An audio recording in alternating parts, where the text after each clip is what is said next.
Have you ever caught yourself thinking, why do I keep attracting the same people? Maybe it's a friend who only takes but never gives, or a partner who is masterful at sending mixed signals but completely incapable of emotional intimacy. It's as if your life is a jammed record that spins the same track over and over again. But what if it's not just a fluke? What if it's not just a fluke? What if it's not just bad luck? Carl Jung, the legendary psychologist, offers us a different perspective on this situation. In his view, the people we attract are not just random characters in our lives. They are mirrors reflecting what is hidden deep inside us. And yes, spoiler, they may not be the only ones with a problem, but don't be too quick to blame yourself. This isn't about looking for someone to blame. It's about becoming more aware. By the end of this video, you'll not only understand why this happens, but you'll know how to break the cycle, and you might even laugh at yourself in the process. So let's dive down the rabbit hole of Jungian psychology. The law of attraction, but with a shadow. You've probably heard of the law of attraction. No, it's not about visualizing your ideal life on a Pinterest board. Jung offers a deeper, even a little frightening perspective on it. He believed that you attract not what you want, but what you hide. Meet the shadow. This is the part of you that you prefer not to notice. All of your fears, insecurities, traumas, and repressed emotions all live in your shadow. And here's the trick. Your shadow is not just a passive observer. It's like a hyperactive casting director who selects the perfect actors for your life drama. These people are your mirrors that show you what you don't want to see in yourself. A toxic friend? It's not just a failure. It's a loudspeaker that screams your unhealthy boundaries. An emotionally unavailable partner. This is a reflection of your own fear of intimacy. Jung believed this wasn't just psychology.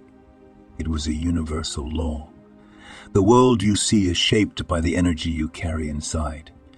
Your inner wounds are like Wi-Fi that is constantly broadcasting signals, attracting people with a similar frequency. But the good news is that once you become aware of this pattern, you can change it. The mirror of relationships. Not funhouse, but the truth. Every person you attract is a mirror. Not the one that flatters you on Instagram, but the one that hangs in the fitting room with a harsh light. It shows you what you choose to ignore. Jung believed that relationships aren't just happenstance. They happen for you, not to you. The people you attract reflect parts of you that you have rejected, ignored, or repressed. For example, if you are always trying to keep the peace, even to the detriment of your own needs, you will attract people who are happy to take advantage of that. It's not a punishment. It's a lesson, and that's where the magic begins. When you see these patterns, you have the power to change them. The mirror may show you what you don't like, but it also gives you a chance to grow. Why you attract your opposite. Here comes the plot twist. You attract not those who are like you, but those who are like you, but those who emphasize your opposites.